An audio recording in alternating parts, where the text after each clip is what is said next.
Ahora está grabando. Ya. Entonces, como les estaba comentando, la idea es que veamos un resumen de lo que vimos el martes pasado, que fue harta información. La idea es que hoy día lo podamos resumir en el fondo y también agregar un poco más de información con respecto a lo que tiene que ver con la legislación y algunos procesos operativos, cómo se deben desarrollar, ¿ya? Primero, se recuerdan que partimos con esto, que eran los sistemas de recursos humanos, los cuales básicamente se dividen en 4, que tienen que ver con la aplicación, con el proceso de previo a la fase de reclutamiento, donde elaboramos el perfil de cargo, definimos cuáles son las competencias que tiene que tener la persona, qué experiencia tiene que tener, si tiene que tener alguna habilidad blanda que sobresalga, etcétera, ¿ya? Y eso es lo que está en la parte de aplicación, que tiene que ver con la etapa previa, que nosotros vamos a buscar candidatos al mercado, ¿ya? Después, la etapa de provisión tiene que ver precisamente con el proceso en que vamos a buscar cubrir la vacante que tenemos que cubrir, ya que en este caso algún área de la empresa, como yo comentaba el martes pasado, nosotros somos un área de servicio, entonces generalmente nosotros trabajamos con la lógica de los clientes internos. Para nosotros como recursos humanos, todas las otras áreas son clientes internos y que eventualmente nos pueden pedir servicios de reclutamiento y selección. Generalmente vamos a partir por ahí y vamos a tener que buscar el candidato idóneo para cubrir esa plaza que está vacante. Y eso está alojado en el segundo proceso, que es la provisión, ¿ya? Una vez que la persona está contratada, tenemos que mantenerlo, ¿ya? Y el proceso de mantención hace referencia a la remuneración mensual y todos los procesos que tienen que ver con seguridad laboral, relaciones laborales, eh, eh, sindicatos, si es que existe esa situación en la empresa, etc. ¿Ya? Y por último, la fase de desarrollo, que tiene que ver con todo el proceso, valga la redundancia, del desarrollo del colaborador al interior de la organización, donde básicamente ocupamos procesos como la capacitación, el coaching y otras herramientas que han salido en los últimos años que tienden a mejorar las competencias del trabajador dentro de la organización. ¿Ya? Eso como primera parte. ¿Esto está claro? ¿Ya? ¿O no? ¿Tienen alguna duda, consulta respecto a eso?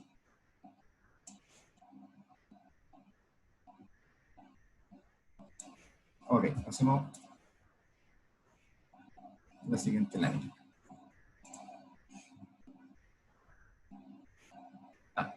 Ahí sí, ya.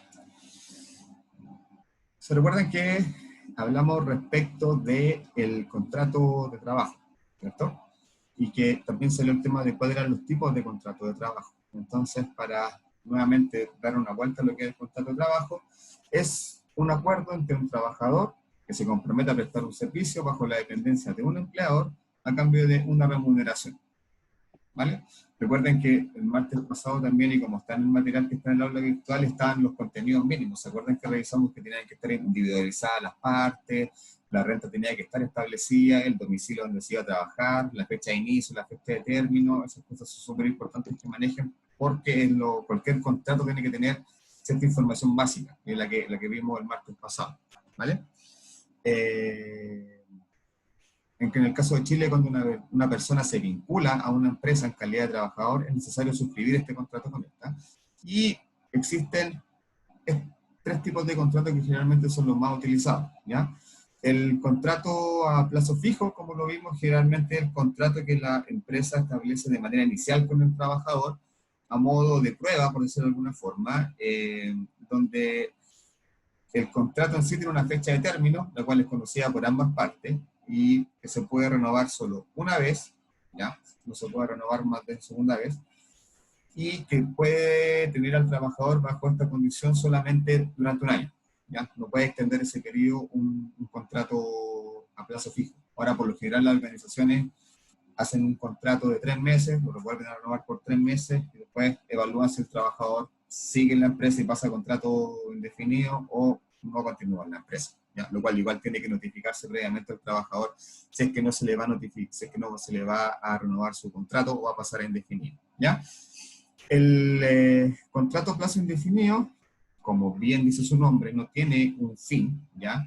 Y de alguna forma establece un vínculo permanente entre el empleador y el trabajador, ¿ya? ¿Qué implica eso? A partir de ese momento, el trabajador empieza a acumular indemnización, por ejemplo. ¿Ya? El aporte, el trabajador también cuando pasa a contrato indefinido tiene que empezar a aportar a su seguro de cesantía.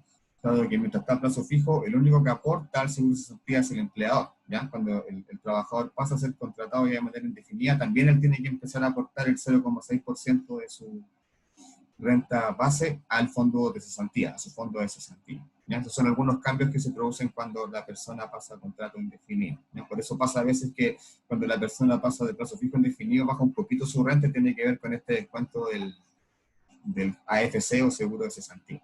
¿Ya? Y el otro tipo de contratos por faena, que tiene que ver con un proyecto o algún trabajo que está asociado a un periodo fijo, ¿ya?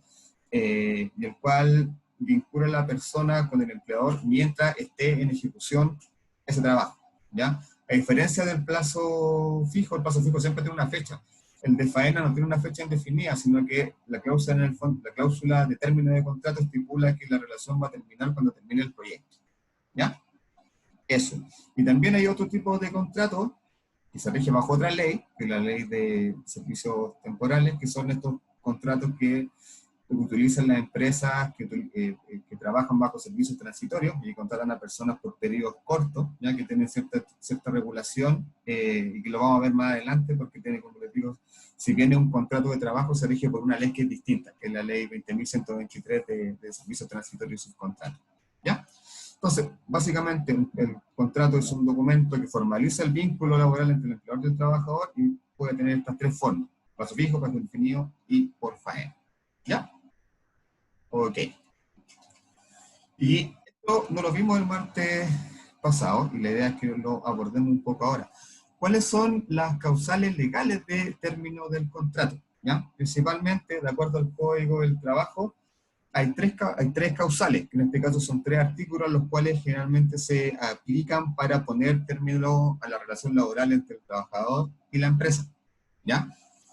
En este caso, el primero que estamos viendo en pantalla es el artículo 159. ¿Ya? Que este es la causal en que, de alguna forma, es el trabajador el que define poner término a la relación contractual. ¿Ya?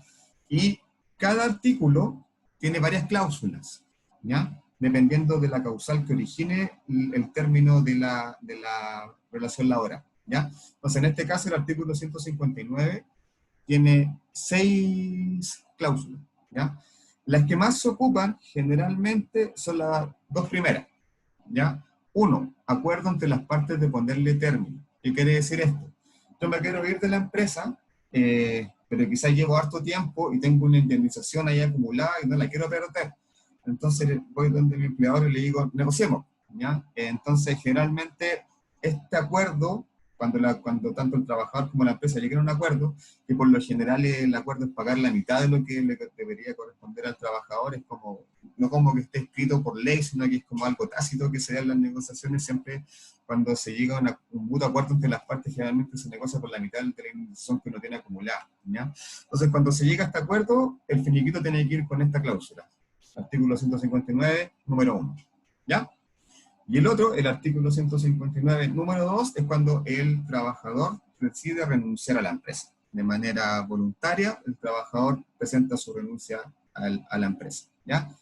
Para efectos de finiquito, cuando se aplica esta cláusula, el trabajador solamente tiene derecho a percibir las vacaciones que tenga acumuladas, ¿ya? Para efectos de indemnización, ¿ya? Es el único monto que puede percibir el trabajador cuando decide él renunciar voluntariamente al trabajo, ¿ya? Y las otras cuatro cláusulas, perdón, en general son bien difíciles de aplicar. En este caso, la cuarta sí se aplica, que por ejemplo, cuando nosotros no renovamos un contrato a plazo fijo a alguien, se aplica la cláusula número 4, 159.4, ¿ya? Pero, por ejemplo, se explica el número 3, dice muerte del trabajador; el número 5, término del trabajo acordado, que en realidad es una cláusula bien difícil de aplicar para poder terminar un contrato y por lo tanto no se utiliza. Y el caso fortuito, fuerza mayor, tampoco es una cláusula que se utilice mucho y es bien restringido su uso, ¿ya? Porque en el fondo permite que bajo una circunstancia compleja se pueda forzar el término del contrato laboral, ya que se fijan acá hay algunas situaciones como terremoto, inundación, destrucción de local, etcétera, ¿ya? En este contexto de la cuarentena y con todo el tema que ha pasado con las dificultades que han tenido las empresas para seguir funcionando, este artículo número 6 fue suspendido por el gobierno para que se aplique ahora, ¿no? Porque no todas las empresas eventualmente podían desvincular a sus trabajadores sin derecho a indemnización, ¿no? Entonces, para que no pasara eso, se suspendió la aplicación de esa cláusula y se elaboró esta ley de protección al empleo, que tiende a suspender el contrato, pero que el trabajador puede seguir percibiendo ingresos desde su cuenta de seguro de cesantía, ¿no? Entonces, este artículo eventualmente se aplicaría en un caso de fuerza mayor, pero por ejemplo en este contexto del COVID-19 el gobierno prohibió eso porque eventualmente puede quedar mucha gente sin trabajo y sin indemnización, ¿ya? El artículo 160, yo diría que el menos aplicado, porque es muy complejo de aplicar, porque si se fijan es cuando hay un tema con una conducta, un mal desempeño de un trabajador, y generalmente cuando un empleador define poner término bajo esta causal, apelando a alguna falta, alguna conducta que no procede, incluso algún tema de desempeño, tiene que acreditarlo y tiene que llevar evidencia ante la inspección del trabajo, ¿ya? Y eso generalmente es difícil, entonces es muy poco probable que se utilice este artículo. No obstante, igual es importante que lo conozcan, pero en la práctica, por lo digo, desde mi experiencia, creo que nunca lo he aplicado un par de veces cuando han sido faltas muy graves, pero en general es muy difícil de aplicar porque, como les digo, siempre se tiene que evidenciar con algo. La inspección del trabajo siempre les va a pedir una evidencia respecto de la situación que ustedes están acreditando para terminar la cláusula laboral, ¿ya? Porque en general bajo estas cláusulas también se ve afectada la indemnización del trabajador, no se le paga todo lo que se le pagaría si se vinculara por necesidades de la empresa, por ejemplo. Entonces, si se fijan, se aplica, por ejemplo, conducta indebida grave del trabajador, realizar actividades prohibidas en el contrato de trabajo, no presentarse al trabajo sin causa injustificada. Estas son las típicas desvinculaciones que se dan por no presentarse al trabajo bajo estas causales, ¿ya?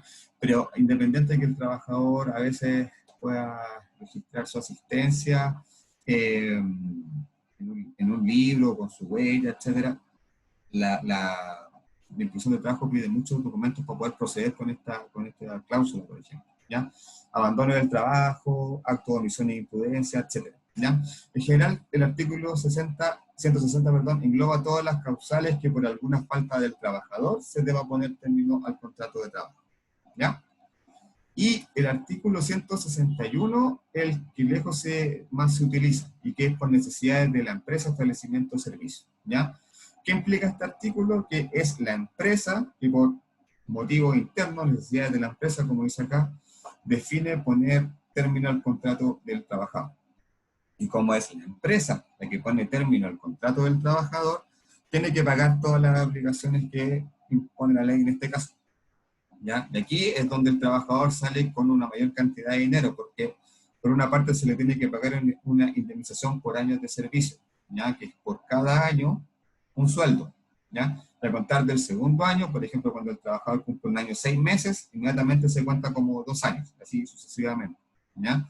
Se le tienen que pagar las vacaciones que tenga acumulada la fecha. Si no se le dio el aviso del término de contrato con un mes de anticipación, se le tiene que pagar el mes de aviso, que es otro sueldo más adicional que se debe cancelar, ¿ya?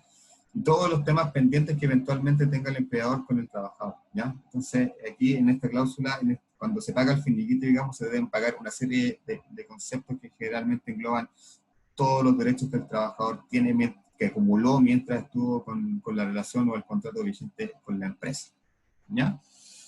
¿Dudas, consultas hasta acá, chicos?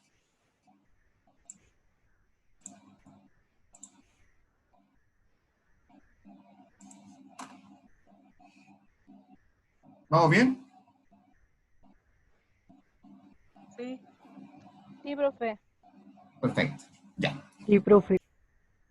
No es tan difícil, ¿cierto? La idea es que vayan pues, asimilando cuáles son algunos aspectos legales que para nosotros son fundamentales. Manejar, obviamente, las causales de término de contrato es algo fundamental que tenemos que manejar porque hacer finiquito es parte de nuestro trabajo diario, ¿ya? Pasemos a la siguiente.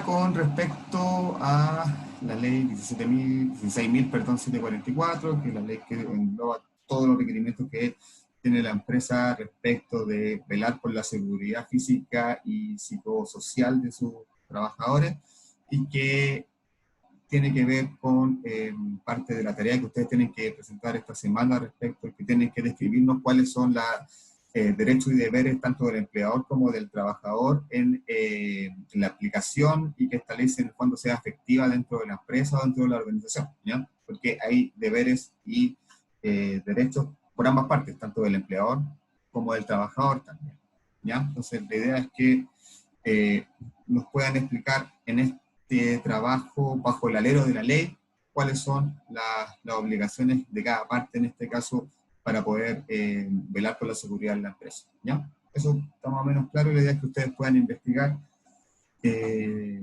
tanto la página de la Dirección del Trabajo como también en las páginas de las mismas mutualidades. Por ejemplo, la página de la Mutual de Seguridad encuentran esa información, porque, bueno, la Mutual obviamente es nuestro, como les decía el martes, nuestro socio en general en materia de aseguramiento y prevención de riesgo, ¿ya?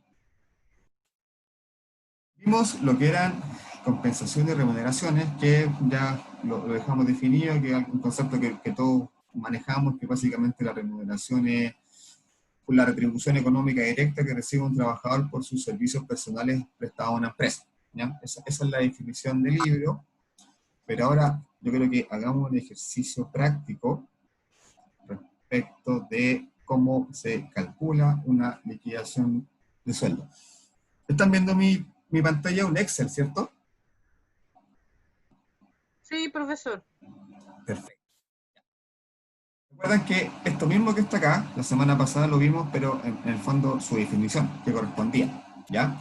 Los haberes imponibles, que es todo lo que está acá, de ahí vamos a ver viendo uno a uno, son los, digamos, los haberes que el trabajador obtiene y a los cuales se les tiene que hacer un descuento posterior, ¿ya? Los descuentos legales que nos exige la ley, ¿ya? Entonces, todos estos conceptos que están acá implican que a ese concepto, a ese monto, se le tiene que hacer un descuento, ¿ya? Los haberes no imponibles, a diferencia de los imponibles, son haberes que no se le aplica el descuento para efectos de cotizaciones, por lo tanto, el 100% del monto llega directamente al trabajador, ¿ya? Y los descuentos son los descuentos legales que en cualquier país, en este caso Chile, se rigen bajo el Código del Trabajo, que tenemos que nosotros descontar al trabajador y pagar a la entidad beneficiaria, que va en temas de pensiones, salud, seguro de cesantía, etc. ¿Ya? Entonces, vamos a hacer un ejercicio práctico para que ustedes vean cómo se construye una liquidación y también cómo podemos llegar al sueldo líquido, ¿ya? Acá arriba, de partida, siempre tenemos que calcular la remuneración por 30 días, como les mencionaba el martes pasado, ¿ya? Y esta información siempre va a ir en la liquidación de sueldo. Para los que han trabajado, me imagino que cuando han recibido su liquidación, tiene que decir la cantidad de días trabajados. ¿Por qué? Porque en este caso estamos calculando por 30 días, ¿cierto? Y el sueldo base de este trabajador es de 400.000 pesos. Pero si los días trabajados, por ejemplo, porque el trabajador hubiera tenido licencia y fueran 25 días, su sueldo bajaría, su sueldo base bajaría, ¿ya? Porque esos 5 días no los paga el empleador, sino que los paga la instancia que paga la licencia, que puede ser FONASA o ISAP, ¿ya? Entonces, por eso es importante siempre definir cuántos días trabajó el trabajador en el mes, valga la redundancia, para ver si es que efectivamente corresponde al 100% de su sueldo base, hay que hacer algún descuento por días no trabajados. En este caso, el sueldo base que el trabajador percibe y que, como veíamos, tiene que quedar estipulado siempre en el contrato de trabajo, es de 400.000 pesos, ¿ya? Además, en este caso recibe comisiones por 50.000 pesos, ¿ya? Entonces, las comisiones generalmente están asociadas a algún producto, ¿ya? Venta, cobranza, producción, etcétera, ¿ya? De alguna forma son incentivos, ¿ya? Bonos generalmente pueden ser también generados por algún tipo de incentivo, ¿ya? Entonces un sueldo puede tener tanto comisiones, bonos o ambos, como en este ejemplo, ¿ya? Digamos, y generalmente las comisiones y los bonos pueden ser variables y variar mes a mes dependiendo de la gestión o el desempeño del trabajador, ¿ya? Horas extras, que como vimos en la clase pasada, es toda hora que se trabaje sobre lo pactado, por ejemplo, en Chile la jornada laboral son 45 horas, cualquier hora que se trabaje sobre la hora 45 tiene que pagarse como sobresueldo con una hora extra, ¿ya? En este caso asignamos un monto de 18.000 pesos para las horas extras de este trabajador, ¿ya? La gratificación legal, que recuerden que es una obligación que tiene una empresa que percibe ingresos, ¿ya? De las utilidades, es decir, de las ganancias que la empresa tiene que repartirlas entre sus trabajadores, ¿ya? Hay una forma que se puede asignar de manera anual y una forma que se puede asignar de manera mensual. En este caso, lo estamos asignando de manera mensual. No vamos a ver las fórmulas de cálculo de cómo llegamos a eso, porque eso lo vamos a ver después, ya para que no se mareen, sino que simplemente les digo que generalmente este es el 25% del sueldo, aproximadamente la fórmula de cálculo para llegar a ese monto, ¿ya? Y estamos suponiendo que también el trabajador está percibiendo un aguinaldo, ¿ya? Que generalmente las empresas lo dan en septiembre, en diciembre y algunas también en marzo.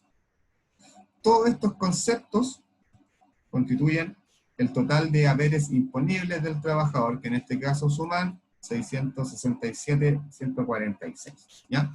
Sobre este monto, después vamos a tener que hacer los descuentos legales, ¿ya? Acá tenemos haberes no imponibles, y generalmente en todas las empresas son dos, y son fijos, que son la colación y la movilización. Y como les mencionaba, en este caso, este monto no aplica descuento, por lo tanto, el trabajador en este caso recibiría los 30.000 pesos de colación y los 30.000 pesos de locomoción íntegros, ¿ya? 100% en su liquidación de sueldo. Y por último, tenemos que calcular los descuentos, ¿ya? Y como les decía, nosotros le hacemos el descuento a los haberes imponibles del trabajador para después pagarlo a distintas entidades que prestan distintos beneficios, ¿ya? En este caso, tenemos la AFP, que acá pusimos como ejemplo Cuprum, FONASA, que es la institución de salud, AFC, que es el fondo de cesantía.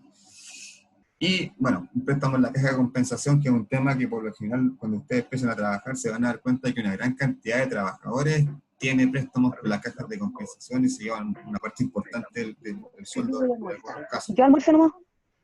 ¿Ya? Ahora, ¿cómo nosotros vamos a saber esto? Porque, por ejemplo, acá, si se fijan, dice AFP Cuprum, 11,44%. ¿Qué significa eso?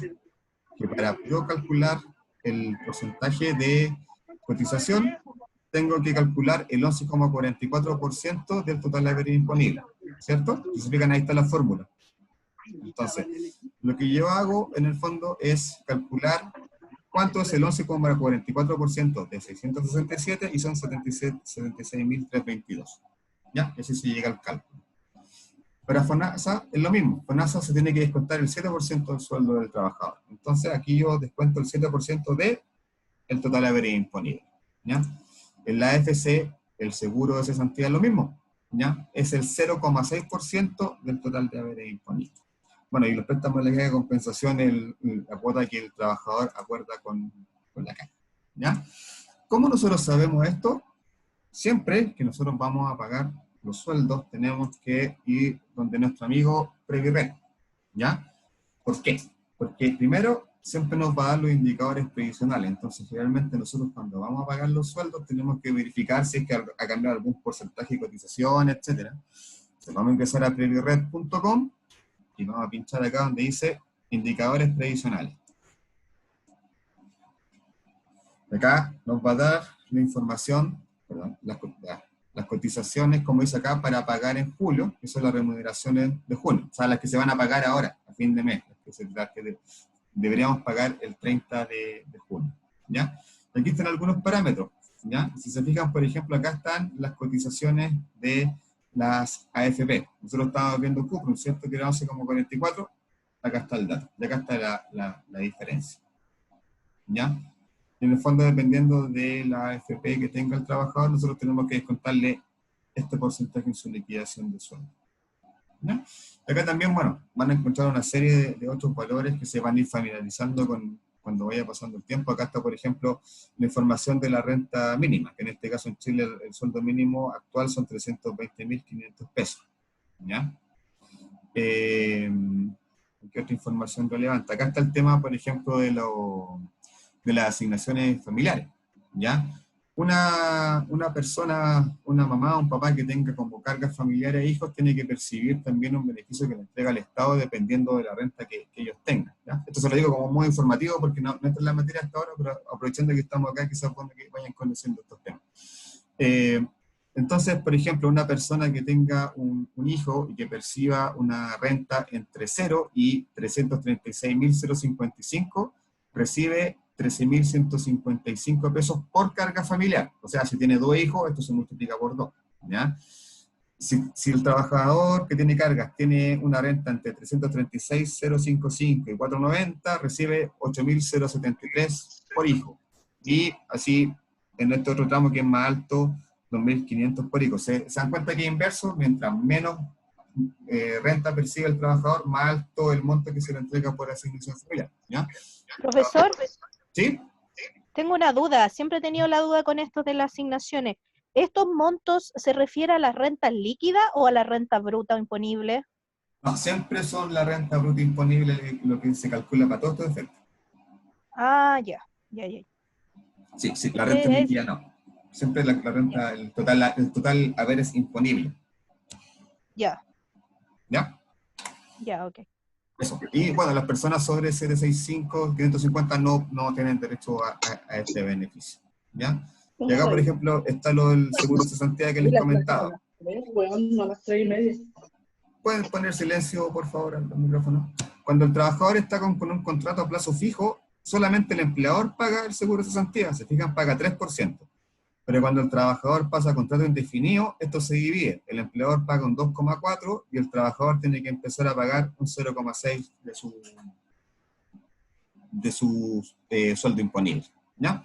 Entonces aquí siempre tenemos que ir a nuestro amigo Previrred para que nos pueda dar algunas indicaciones respecto de los porcentajes de cotizaciones, etc. ¿Ya? Volvemos acá. Eso. Con esto listo, tenemos que definir cuánto es el sueldo líquido del colaborador, ¿cierto? Esa es una fórmula súper simple que la vamos a hacer acá. Tendríamos entonces que el total average, que está acá, que son 667.146, restarle los descuentos, ¿cierto? Que son los que están acá, 157.025. Y lo voy a poner en paréntesis. Y eso le tenemos que sumar lo que no impone, o sea, lo que no le hacemos descuento, que es en este caso 60.000. Y nos va a quedar que el líquido del trabajador son 570.121, que eso es lo que el trabajador va a percibir líquido a su bolsillo, ¿ya? Y así calculamos cómo llegamos a la renta líquida del trabajador. ¿Eso quedó claro?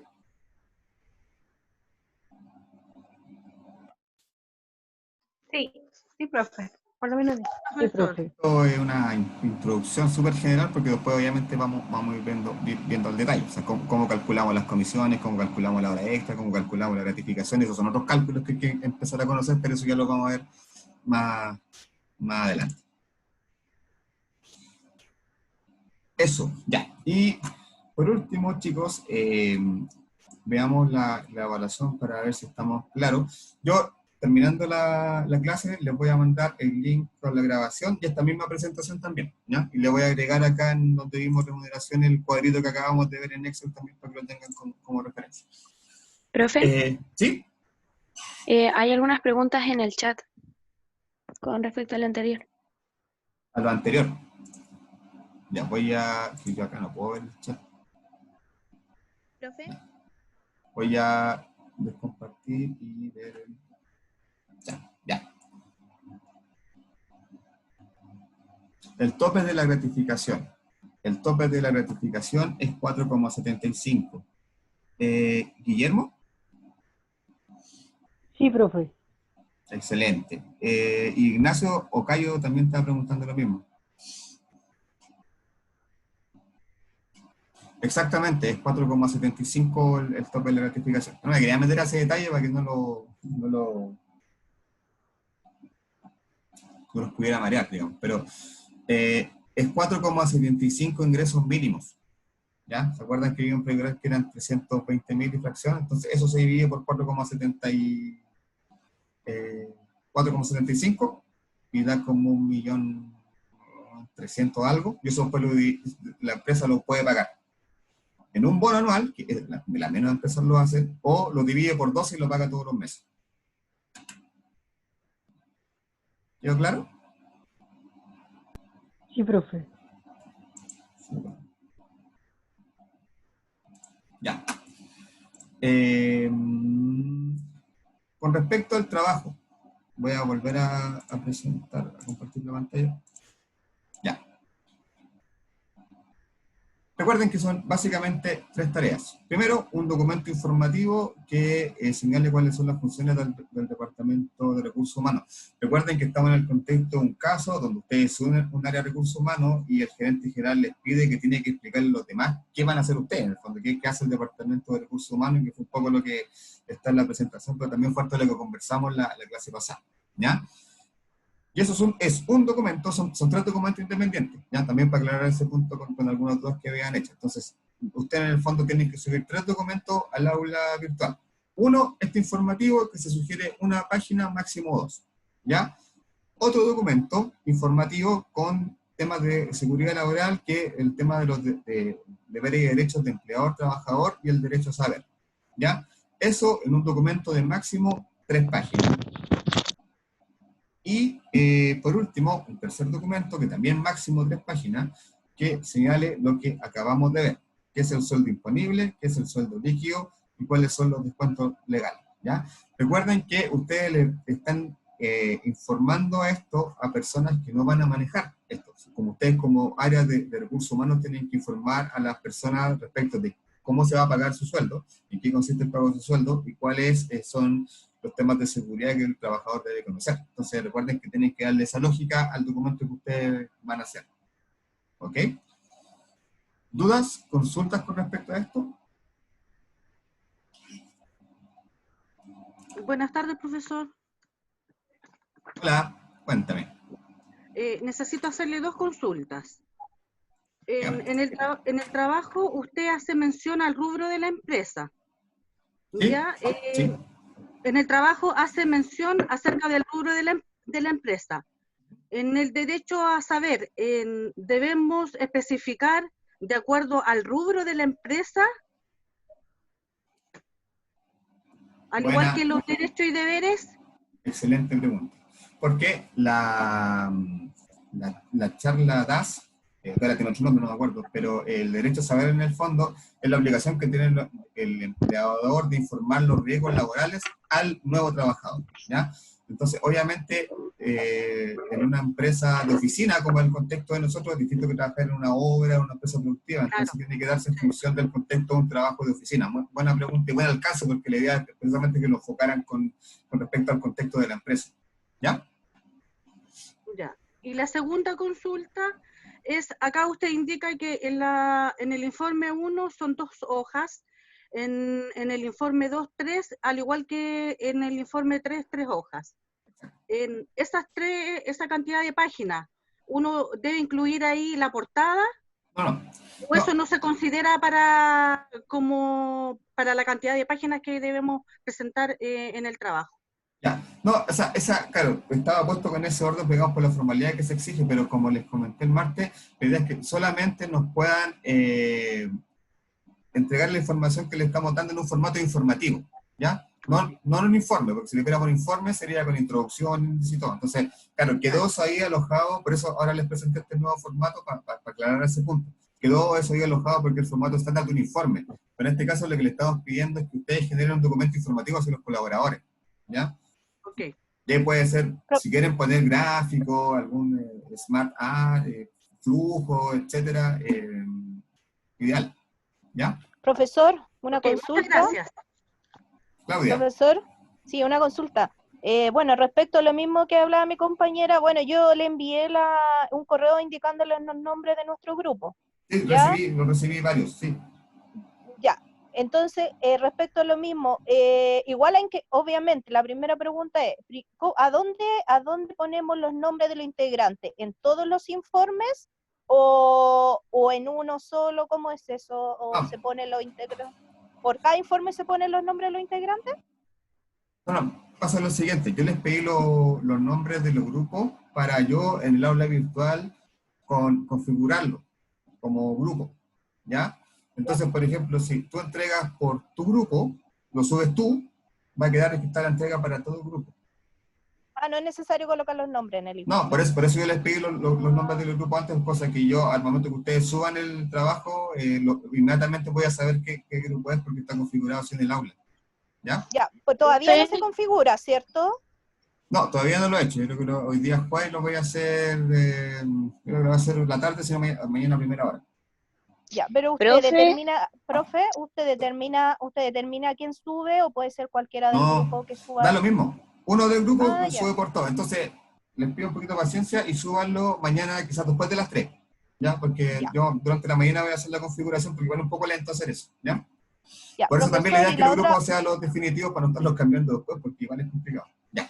Eso. Profesor, mi otra consulta con respecto a lo mismo que preguntaba mi compañera Beatriz, es sobre los derechos y deberes. ¿También nos tenemos que enfocar en la empresa de tecnología, en la empresa en este caso Innova? O sea, los derechos y deberes del rubro de la empresa o los derechos y deberes en general de todas las empresas. No, es una empresa, focalícelo en una empresa oficina, un trabajo oficina, digamos. Tiene riesgos distintos a una construcción, a una bodega, por ejemplo, etc. Ya. Profe. Sí, Luisa. Hola, ¿cómo estás? Hola. Eso le quería preguntar, esto va en formato Word, ¿cierto? Sí, en Word. Porque después tengo que darle el feedback y le hago los comentarios en el mismo documento y se lo envío de vuelta. Ya, entonces no es necesario hacer una portada, ¿cierto? No. Tiene que ser formato informativo. Como la empresa hace el informativo a sus trabajadores, tiene que darle ese formato. ¿Como una circular, algo así? Claro, los memorándum que se llamaban antiguamente. Sí, ya no sé cómo es. Ya, profe, gracias. Ya, ¿más dudas? ¿Consultas? La última consulta, profesor. Dígame, Beatriz. En cuanto en el derecho, en los derechos y deberes de los empleadores, podemos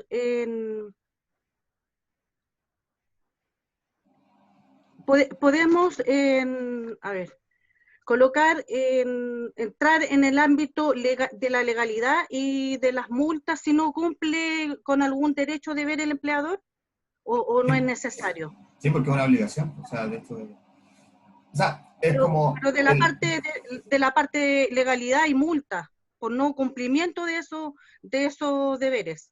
Sí, o sea, el empleador se expone a estas multas por si no soluciona este tema. Sí, también sería conveniente colocarlo. Ok, ya, gracias. Ya. Profesor. ¿Saray? Sí, yo tengo una pregunta. Dígame. El informe, en sí usted los quiere separados los 3 en Word diferentes. Sí. Perdón, ¿y cuánto es lo máximo que tiene que ser de hoja por cada informe? El primero, que es como la información que hace Recursos Humanos, 1 o 2 hojas, no máximo eso, y las otras 2 o 3 hojas máximo. Son 3 documentos. Ah, ya, esa era mi duda. No puedo abrirla. Me voy a mandar un correo ahora con la PPT que hicimos ahora con esa aclaración también para los que no se pueden conectar. ¿Sí? Profe, pero ¿el aula va a permitir subir 3 archivos Word? Sí, se puede. ¿Por separado? Sí. La misma tarea, porque uno configura la cantidad de información que admite. Y considerando el tamaño, permite subir 3 documentos Word de hoja. Ah, ya, profe. Sí, porque Profesor, como antes había sido solo 1. No se puede. Discúlpeme, ¿le puedo hacer la última pregunta? ¿Sí? Mire, lo que pasa es que yo con mi aula siempre he tenido problemas porque me queda como la información de todos los PPDs que hemos mandado anteriormente y yo lo he liberado de los espacios y siempre me dice que tengo error para mandar los documentos, que tengo error. Mi página siempre ha tenido ese problema. De hecho, casi todos los trabajos que yo he tenido que hacer, los profesores saben y lo he mandado a los correos por el mismo problema que mi página personal tiene problemas. Ya. Eso, mira, la idea es que esos temas, mira, en el chat les voy a dejar un correo, porque esos temas los tienen que ver directamente con el aula virtual, ¿ya? Entonces, les voy a dejar acá un correo. Debe ser un tema de configuración. Varios que tuvo que haber quedado con...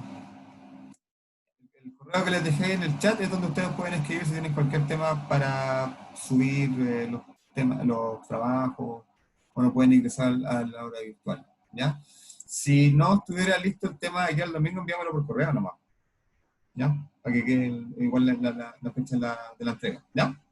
Gracias. Profe, ¿Sí? ¿se puede utilizar, o sea, podría ser un formato de tríptico, así como algo más lúdico para la... Ideal.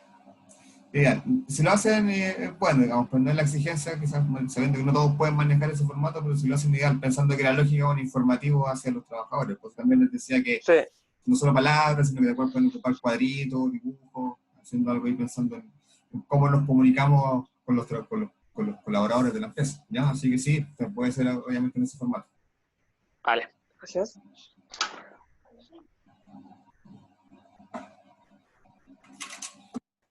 Ya, ¿más consultas, dudas, chicos?